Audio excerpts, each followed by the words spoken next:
This is a dynamic warm-up for golf, and it's designed to prepare a golfer before they spend some time out on the range or on the course. It plays an important role in injury prevention and can enhance a golfer's performance. Now, before I get into my dynamic warm-up, I spend a period of about 5 to 10 minutes doing a little bit of cardiovascular exercise. That could be some brisk walking to and from the range, even a light jog. The key here is to elevate the heart rate, which gets the blood flowing and starts to increase the muscle temperature. For my dynamic warm-up, I'm going to target different parts of your body separately and then together. To begin, we'll start off with a couple of lower body exercises.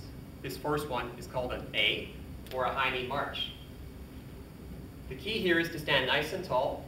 I'm going to think of holding my shoulders back and just bring my knee up to my chest. I can grab onto it if I like.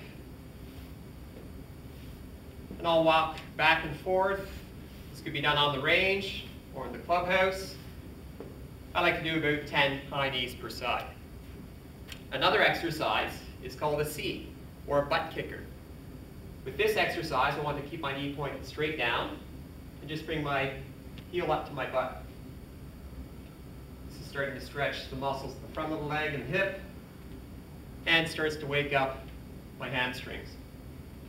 And again, I want to do at least 10 per side. Next up, we'll do some leg swings. And for this, we'll need a club so that we don't fall over. We can put the club beside us. Again, we're going to stand nice and tall. We want the stabilizing muscles of our pelvis and our low back, so that's our abdominals and our glutes, to be nice and fired or engaged. And I'm just going to work on bringing my leg up and down. Keeping the right leg nice and still, just working through a comfortable range. From the side, see that my right leg isn't moving a whole lot, and I'm not bringing my leg back behind me. I don't want to extend through my low back. We can do 10 of those per side. Next, we'll do some lateral leg swings. These ones are a little bit tricky because your balance might be a little compromised. So keep it within a range that, again, you can maintain a nice stable pelvis and limit any sway or slide. For this one, I'll bring my leg in front of me and then out to the side. Just being nice and still. You can hold on with 2 hands if it's easier, or one hand. You might be able to control the hips a little bit better with one hand. Now we'll do some upper body exercises. For this, we'll do some arm circles. We'll bring our hands up to shoulder height. We're going to squeeze our shoulder blades together, and we're just going to do some small circles forward. For this, we can do 5 circles forward, and then 5 circles backwards. Squeezing our shoulder blades the whole time. We can go palms up, 5 forward, and 5 backward. Next, I like to do some stretches for the chest and back. For these, we're going to adopt a little bit more of a golf-specific posture. So we're going to hinge from the hips, bend over into a 5-iron stance, try to hold our shoulder blades together, and we're just going to do some arm swings, back and forth. Again, we can do 10 per side with a nice, stable pelvis. We'll do some exercises for the shoulders next. So for these, I'm going to bring my hand up, overhead, just let it flop down. As the one hand goes up, the other one is just reaching behind your back. And we'll do 10 of these per side.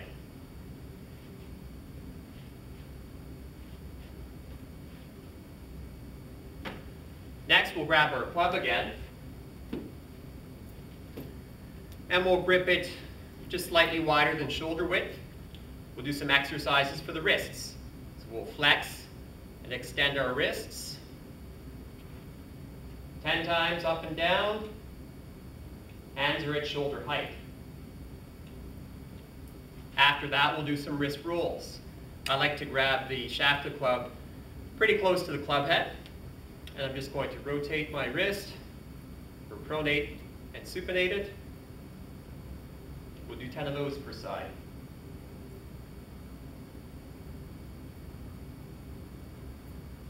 Now, we'll switch our grip, but we'll keep the same grip, but we'll just move our wrist, up and down. Be sure to do this one at the side of your body, not in the center. So 10 times, back and forth. Okay, now we're going to do some exercises that are a little bit more along the line of the golf swing.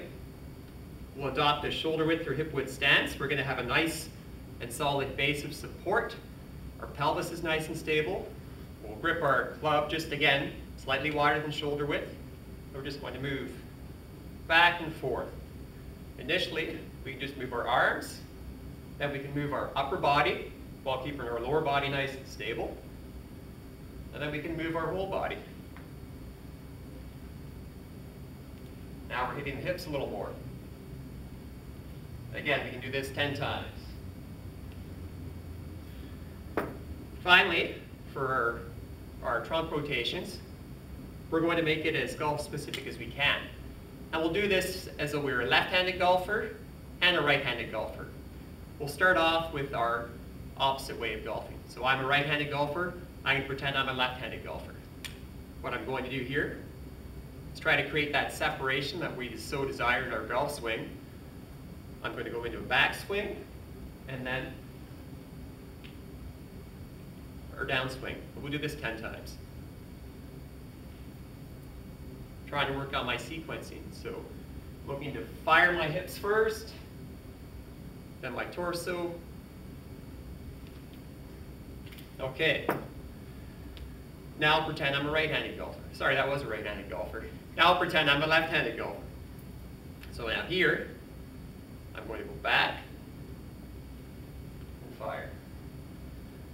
Backswing and fire. One more time.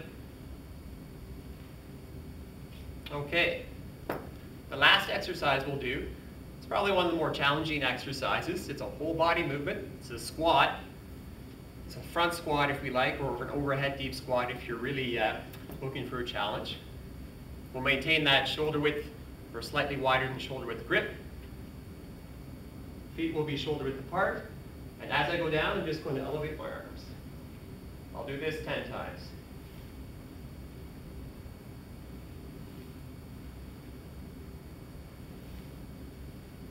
For those looking for a greater challenge, we can keep our hands overhead and drop down a little lower.